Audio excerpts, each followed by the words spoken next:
जिवंत महान परमेश्वराच्या नावाला धन्यवाद असो.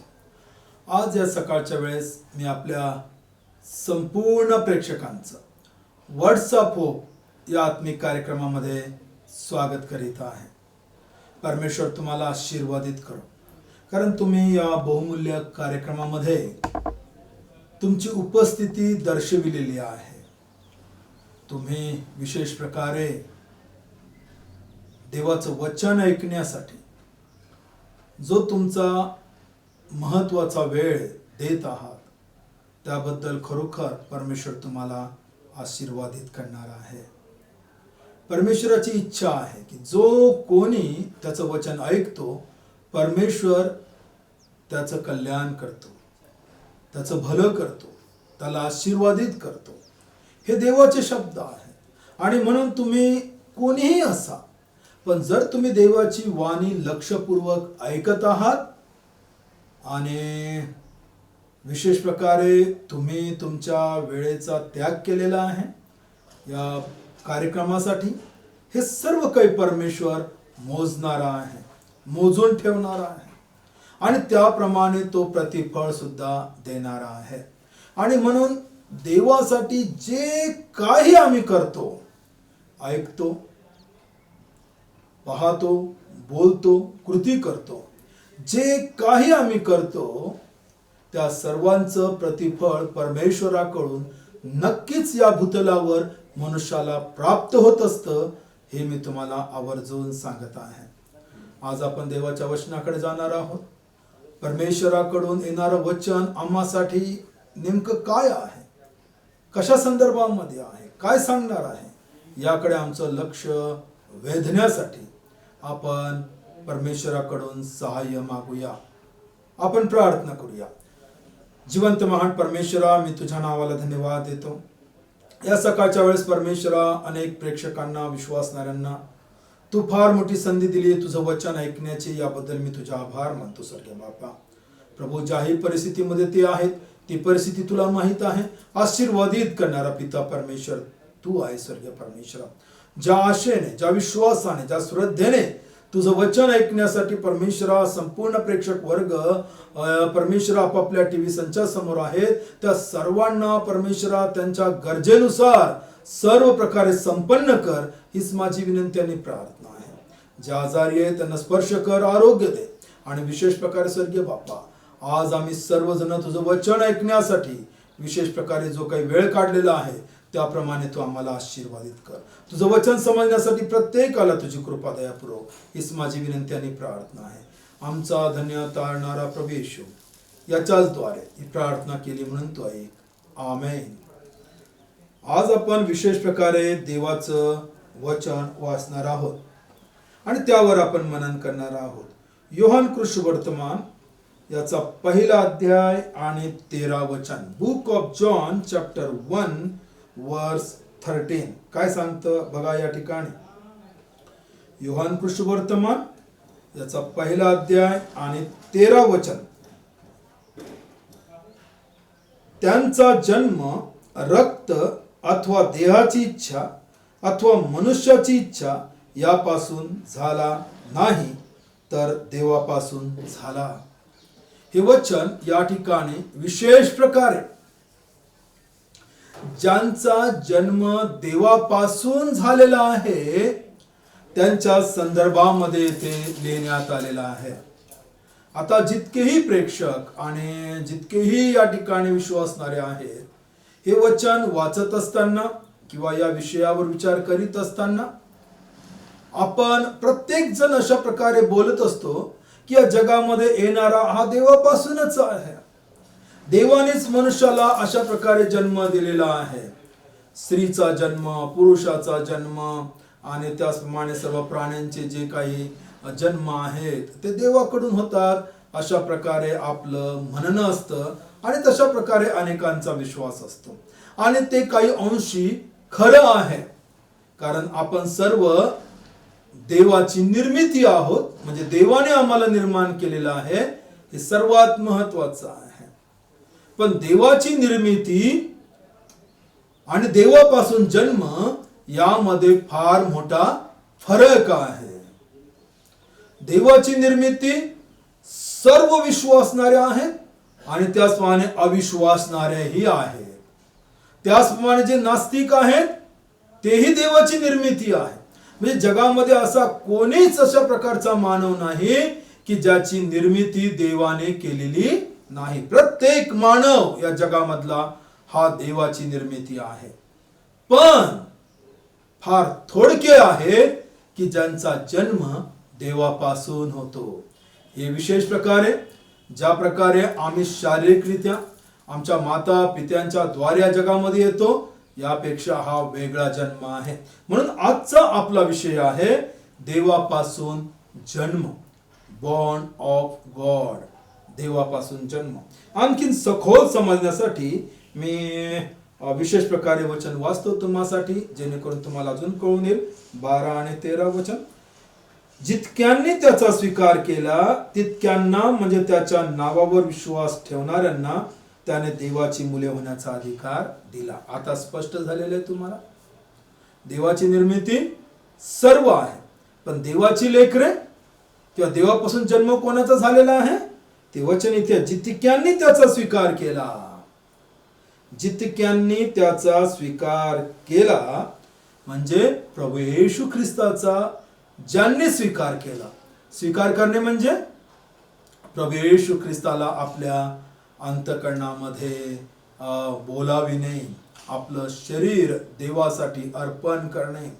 त्याचप्रमाणे पापांच्या क्षमेसाठी देवाच्या आज्ञेनुसार, प्रभू ख्रिस्ताच्या आज्ञेनुसार आपण विश्वास ठेवणे, बप्तिस्मा घेणे आणि मग आमचा नव्याने जन्म होतो, असं बायबल आम्हाला स्पष्ट सांगतं. म्हणून इथे लिहिलेल्या जितक्यांनी त्याचा स्वीकार केला म्हणजे प्रभू ख्रिस्ताचा स्वीकार केला, तितक्यांना म्हणजे त्याच्या नावावर विश्वास ठेवणाऱ्यांना त्याने देवाची मुले होण्याचा अधिकार दिला, देवाची लेकरे होण्याचा अधिकार दिला. त्यांचा जन्म म्हणजे जी देवाची मुले आहेत, जे प्रभू ख्रिस्तावर विश्वास ठेवतात, त्यांचा जन्म रक्त अथवा देहाची इच्छा अथवा मनुष्याची इच्छा यापासून झाला नाही. म्हणजे देवाची लेकरे होण्यासाठी या सर्व गोष्टींची या ठिकाणी काही आवश्यकता नाही. जगामध्ये जन्म घेण्यासाठी आमचा जन्म रक्त आहे किंवा देहाची इच्छा आहे किंवा मनुष्याची इच्छा, म्हणजे आमच्या आई वडिलांच्या द्वारे आम्ही या जगामध्ये आलेलो आहोत. हे सर्वथैव सत्य आहे. तर त्या ठिकाणी सांगितले त्यांचा जन्म रक्त अथवा देहाची इच्छा अथवा मनुष्याची इच्छा यापासून झाला नाही, तर देवापासून झाला. लक्षात घ्या, परमेश्वराकडून झालेला आहे. कोणाचा जन्म देवापासून झालेला आहे? ज्यांनी प्रभू येशूवर विश्वास ठेवलेला आहे त्यांचा जन्म देवापासून आहे. आणि म्हणून जितकेही विश्वासणारे आहेत, तुमचा आणि माझा जन्म हा देवापासून आहे. आणि जर देवाने आम्हाला नव्याने जन्म दिलेला आहे तर मग देवाची इच्छा आहे की आम्ही योग्य वर्तन करावं. त्याचप्रमाणे आता हा एक प्रश्न अनेक प्रेक्षकांचा होऊ इच्छितो किंवा असू शकतो की मग देवापासून आम्ही जन्म कसा घेऊ शकतो? कारण या जगामध्ये आम्ही आलेलो आहोत, ही आमच्या मानवाची इच्छा, आईवडिलांची इच्छा, माता पित्यांची इच्छा आणि त्याच्याद्वारे आपण या जगामध्ये आलेलो आहोत, हे सर्वांना माहीत आहे. त्याचप्रमाणे आता प्रेक्षक वर्गापैकी अनेक जण म्हणतील की देवापासून एखाद्याचा जन्म कसा होतो, किंवा जे तुम्ही सांगत आहात तुमचा जन्म देवापासून कसा झाला याचा आम्हाला थोडं माहिती द्या. किंवा जे ईश्वर विश्वास ठेवणारे आहेत, ज्यांना देवाची मुले म्हटल्या गेलेली आहेत, मग ती देवाची मुले कशी झाली हे सांगा. आणि ते सांगण्यासाठी मी येथे आहे. ते सरळ आहे, सोपं आहे देवाचं लेकरू बनणं. काही लोक मोठमोठे शिक्षण ते घेतात आणि मग ते जाहीर करतात की आता मी माझं जीवन असं असं या पंथानुसार घालवणार आहे आणि मग ते सर्व घरातले लोक त्याचा सत्कार करतात आणि त्यांचा पूर्ण जो काही विश्वास ठेवणाऱ्यांचा ग्रुप असतो ते सर्व सत्कार करतात. मग कधी कधी घरातला मुलगा मुलगी अशा प्रकारचे सर्व धनसंपत्ती सोडून सर्व प्रकारचं सुख सोडून आणि मग ते जे काही त्यांना त्याग करण्यासाठी सांगण्यात आलेलं आहे त्या सर्व गोष्टी सोडून ते त्या पंथानुसार चालण्यासाठी तयार होतात. आणि मग ती त्यांच्यासाठी एक अभिमानाची आणि फार मोठ्या गर्वाची गोष्ट असते, कारण त्यांना तो देवाला प्रसन्न करायचा आहे, परमेश्वर त्याद्वारे प्रसन्न होणार आहे, अशा प्रकारचा अनेकांचा विश्वास आहे. मागील काही न्यूजपेपर मध्ये मी अशा प्रकारे वाचलं की काही तरुण लेकरं घरामधले मुलगा मुलगी यांनी पंथाचा स्वीकार केला. मग कालांतराने आई वडिलांनी सुद्धा पंथाचा स्वीकार केला आणि सर्व प्रकारची संपत्ती सोडून सर्व मोठा बिझनेस सोडून आता ते त्या ठिकाणी भक्ती भाव जीवन जगण्यासाठी संसार सोडून त्या ठिकाणी जे काही जीवन आहे जे काही शिकवण्यात आलेलं आहे त्यासाठी भयंकर अशा प्रकारचा त्याग करून त्यामध्ये जात आहे. पण देवाचं वचन या ठिकाणी काय सांगतं, लक्ष द्या संपूर्ण प्रेक्षकांनो, की आम्ही देवाची लेकरे कसे बनू शकतो, देवाची मुले कसे बनू शकतो. देवाच्या वचनामध्ये सांगण्यात आलेलं आहे, योहान कृष्णवर्तमान याचा 3रा अध्याय आणि 3रं वचन, बुक ऑफ जॉन चॅप्टर 3 वर्स 3 काय सांगतं, इकडे लक्ष द्या. येशू त्याला म्हणाला, मी तुम्हाला खचित सांगतो, नव्याने जन्मल्या वाचून कोणालाही देवाचे राज्य पाहता येत नाही. नव्याने जन्मल्यापासून कोणालाही देवाचं राज्य पाहता येत नाही. याचा अर्थ नवा जन्म गरजेचा आहे.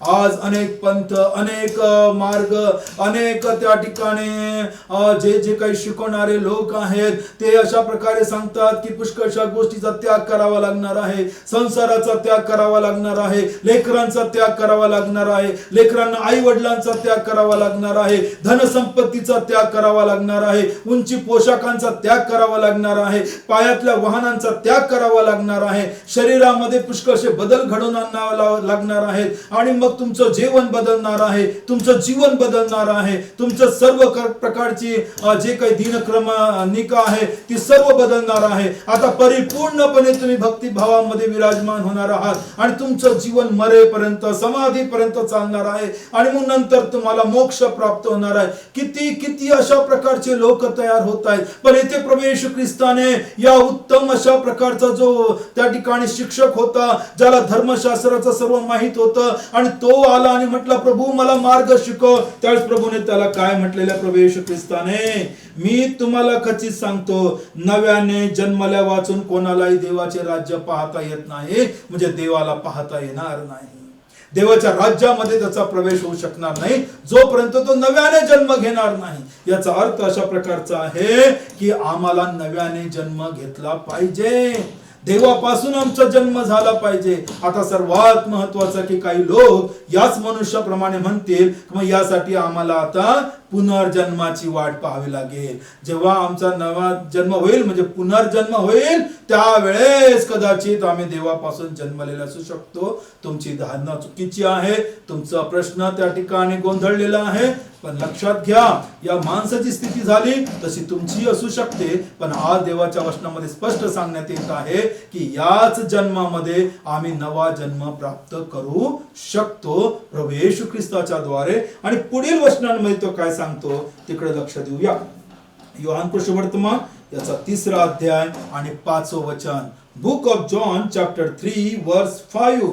येशूने उत्तर दिले की मी तुम्हाला खचित खचित सांगतो, पाण्यापासून व आत्म्यापासून जन्म घेतल्या वाचून कोणीही देवाच्या राज्यात प्रवेश करू शकत नाही. या ठिकाणी सांगण्यात आलेलं आहे पाण्याने आणि आत्म्याने. त्यापूर्वीच मी तुम्हाला सांगितलं, जो विश्वास ठेवणारा आहे, पापाच्या क्षमेसाठी बाप्तिस्मा घेणारा आहे, ज्याने येशूचा स्वीकार केलेला आहे, त्याने नवा त्याचा जन्म झालेला आहे. हे सरळ आहे, सोपं आहे. प्रभू येशू ख्रिस्ताचा स्वीकार करण्याच्या द्वारे, पाण्याच्या द्वारे, आत्म्याच्या द्वारे आम्ही नवा जन्म प्राप्त करून घेऊ शकतो. आणि बाप्तिस्मा म्हणजे पाणी आहे आणि आत्मा म्हणजे पवित्र आत्मा जो आम्हाला नवीन जन्मामध्ये घेऊन येतो. आणि ते सरळ आहे, सोपं आहे, फार साधं आहे देवाच्या राज्यामध्ये येणं. पण जगातले जे नियम आहेत मानवाने निर्माण केलेले आहेत ते भयंकर आहेत, न सोसणारे आहेत. पण अनेक लोक त्या मोक्षासाठी आपलं जीवन खर्ची करीत आहेत. पण माझा एकच प्रश्न त्यांना आहे, एवढं सर्व करून जर शेवटी तुम्हाला कळालं की तुम्ही ज्या पंथानुसार चालत आहात तो पंथ देवापासूनच नव्हता, त्या पंथाची स्थापना देवाने कधीच केलेली नव्हती, तो मार्ग देवाने कधीच सांगितलेला नव्हता, तशा प्रकारची कोणतीच गोष्ट देवाने मानवाला सांगितलेली नाही, तेव्हा तुमच्या सारखा अभागी मनुष्य कोण असेल की ज्याने सर्व काही सोडलं, संसार सोडला, लेकरांचा त्याग केला, लेकरांनी आई वडिलांचा त्याग केला. अनेक लोक आज अशा मार्गानुसार जात आहेत की जे स्वतःला त्या ठिकाणी इजा पोहोचवत आहेत. स्वतःच्या शरीरावर वेगवेगळ्या प्रकारचा बॉम्ब बांधून अनेकांचा जीव घेत आहेत आणि ते म्हणतात की हा मार्ग आम्हाला देवाने दिलेला आहे. काही लोक वेगवेगळ्या प्रकारचे आहे, जाती जातीमध्ये तेढ आहे, निर्माण आहे आणि म्हणतात की आमच्या देवाने आम्हाला सांगितलेलं आहे. मग जेव्हा एवढं सर्व करून जर त्या ठिकाणी कळालं की हा मार्ग देवाकडूनच नाही आणि ज्याने आम्हाला सांगितलं तो देवच नाही, तर मग किती अभागी राहणार आहे. कारण मनुष्याला एकदाच आयुष्य मिळालेलं आहे, त्यानंतर त्याचा न्याय आहे हे मी तुम्हाला सांगत आहे. आज मुक्ती मोक्ष येशूमध्ये आहे, त्यासाठी देवाचं वचन आहे. देवापासून जन्म काय आहे. आणखीन एक वचन मी आपल्या सर्वांसाठी वाचत आहे, सर्व तुम्हाला समजण्यासाठी. देवाचं वचन काय आहे ते मी तुम्हाला उलगडून सांगत आहे. पवित्र शास्त्रामध्ये पुस्तक आहे याकोबाचे पत्र, याचा 1 अध्याय आणि 18 वचन. बुक ऑफ जेम्स चॅप्टर 1 वर्स 18 काय सांगतं बघा. काय म्हटलं गेलेलं आहे, आपण त्याच्या सृष्ट वस्तूतील जसे काय प्रथम फळ व्हावे म्हणून त्याने स्वतःच्या इच्छेने आपणाला सत्य वचनाने जन्म दिला. म्हणजे जितकेही विश्वासणारे आहेत, ज्यांनी प्रभू ख्रिस्ताचा स्वीकार केलेला आहे, त्यांचा जन्म सत्य वचनाने झालेला आहे. सत्य वचन काय आहे, ज्यामधून मी वाचत आहे, हे सर्व सत्य वचन आहे. बायबल सत्य वचन आहे आणि बायबल आम्हाला सांगतं की आमचा जन्म बायबलच्या द्वारे झालेला आहे, सत्यवचनाच्या द्वारे झालेला आहे. नव्या कराराच्या द्वारे तुमचा आणि माझा जन्म झालेला आहे. प्रभू येशू ख्रिस्ताच्या शब्दाच्या द्वारे, देवाच्या शब्दाच्या द्वारे तुमचा आणि माझा जन्म झालेला आहे. तुमचा आणि माझा म्हणजे ज्यांनी येशूचा स्वीकार केलेला आहे त्यांचा जन्म, विश्वासणाऱ्यांचा आणि माझा जन्म देवाच्या वचनानुसार झालेला आहे. तुमचा प्रश्न आहे की आमचा जन्म नव्याने कसा होऊ शकतो किंवा देवापासून कसा होऊ शकतो. त्यासाठी देवाचं वचन सांगतं की सत्य वचनानुसार तुमचा आणि माझा जन्म झाला पाहिजे. आणि सत्य वचन काय आहे, आणखीन देवाच्या वचनामध्ये काय सांगितलेले आपण पाहणार आहोत. पेत्राचे पहिले पत्र, याचा 1 अध्याय आणि 23 वचन.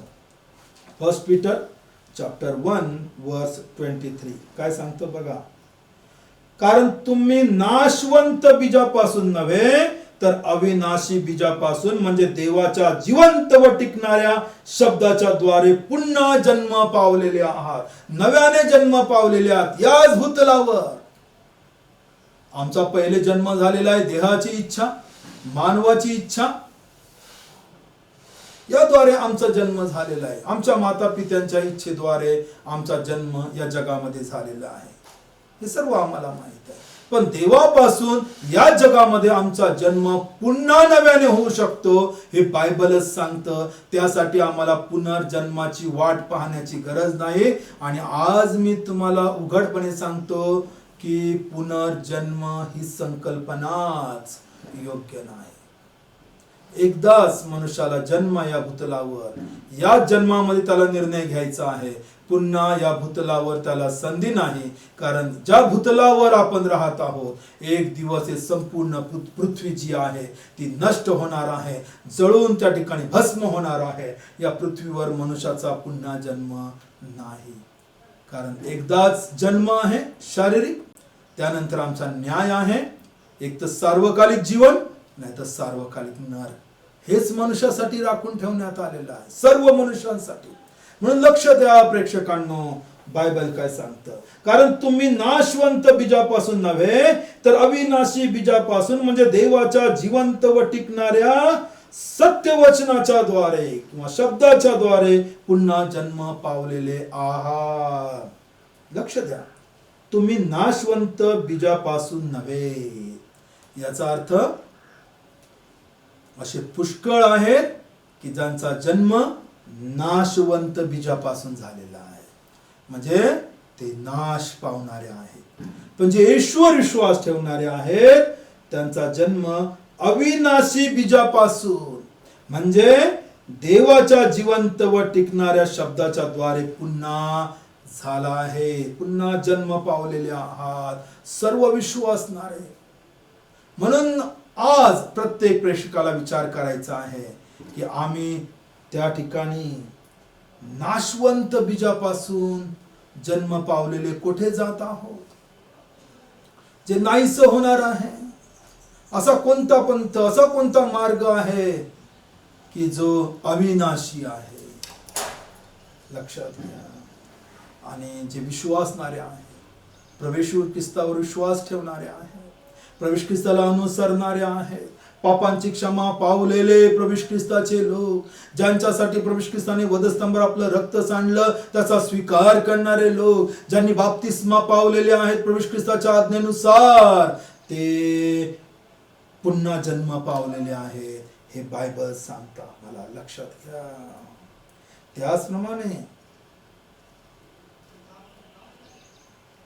की ज्याचा पुन्हा जन्म झालेला आहे तो कसा आहे, हे सर्वात महत्वाचं आहे.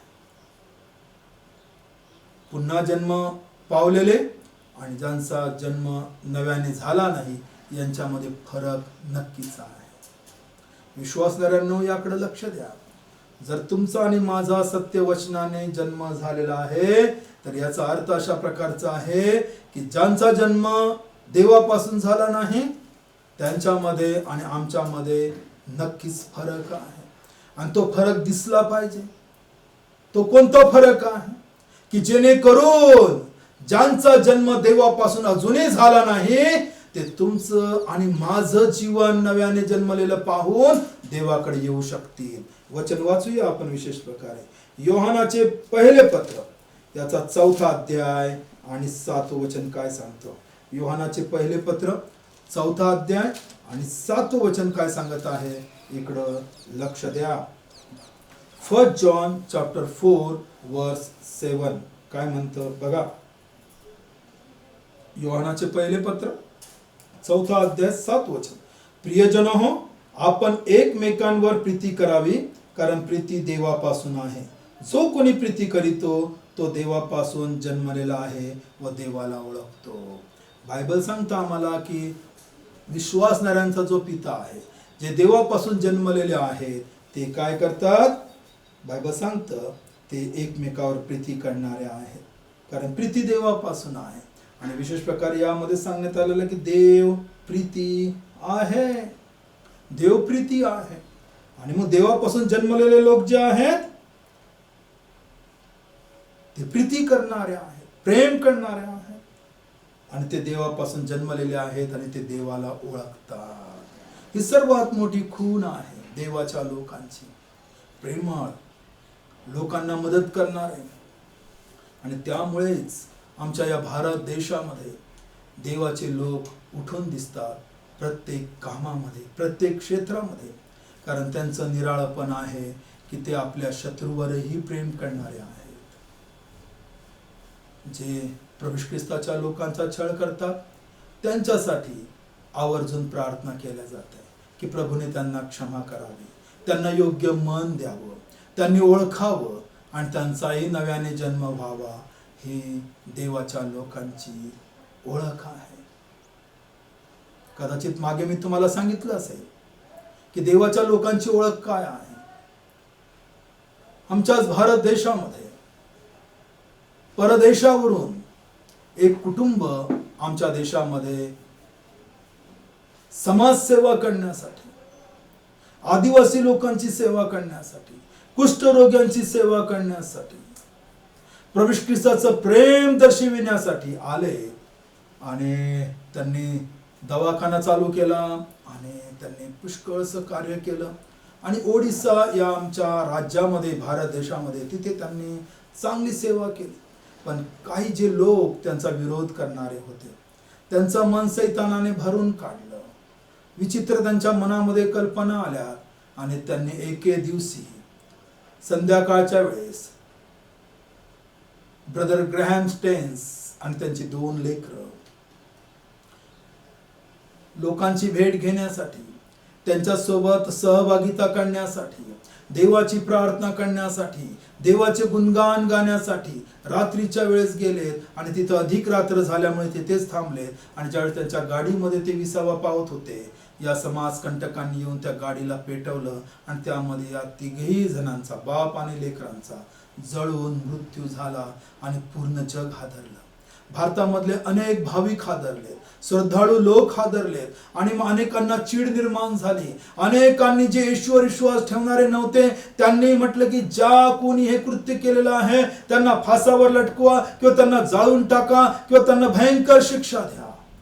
आणि ज्या वेळेस ही घटना त्यांच्या पत्नीला कळाली आणि त्यांची आणखीन एक लहान मुलगी, तेव्हा त्यांची स्थिती कशी झाली असेल आम्हाला माहित नाही.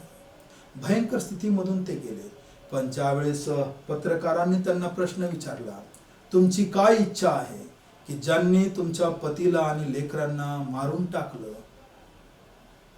त्यांच्यासोबत काय घडावं, तेव्हा त्या बहिणीने उत्तर दिलं, ब्रदर ग्रॅहम स्टेन्स यांच्या पत्नीने उत्तर दिलं, त्यांना क्षमा करा. जसे आमच्या प्रभूने आम्हाला क्षमा केली, प्रभू त्यांना क्षमा करो. कारण त्यांनी काय केलं हे त्यांना समजलेलं नाही. हे प्रभू येशूचे शब्द तिच्या मुखामध्ये होते आणि ते शब्द या ठिकाणी देवाच्या वचनामध्ये आहेत. विश्वासणाऱ्यांनो, प्रियजन हो, आपण एकमेकांवर प्रीती करावी, कारण प्रीती देवापासून आहे. जो कोणी प्रीती करीतो तो देवापासून जन्मलेला आहे व देवाला ओळखतो. परमेश्वर तुम्हाला आशीर्वादित करो.